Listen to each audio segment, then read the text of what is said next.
answer the questions from the question box. Yes. So outside of helping Bear Grease in the past, I have never worked in theater before. This was my first real theater experience.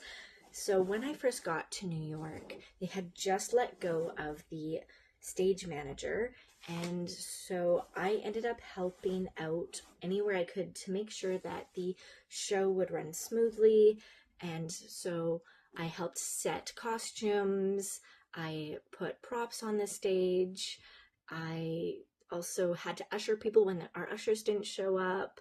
I also fixed costumes, and it was such a cool experience to just do all these different things while also working the merch table. I learned so much while I was there, and it was such a fun experience.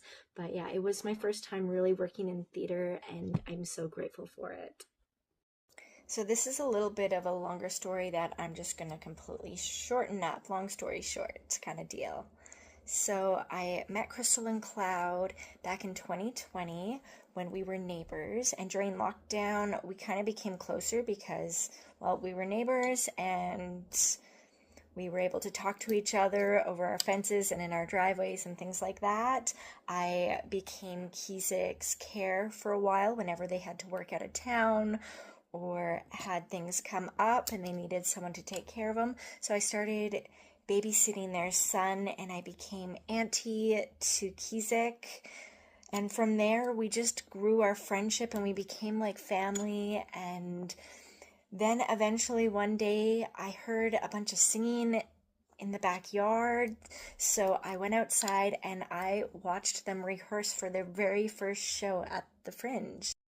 So I watched their first show at the Fringe as well, and then they extended and did a few more shows. They had merch by this time, and they asked me to sell merch for them. So I did. I wanted to help them out. I really loved their vision and their dream, and I was happy to support them. And I also had the opportunity with them to make some of their merch a few years back. I made some dolls for them. And that was a lot of fun. So I've kind of always been intertwined with Bear Grease, but when they got the opportunity to go to New York, they invited me to go with them as their merch girl, and yeah, it was incredible. I couldn't say no to that opportunity. I'm so grateful for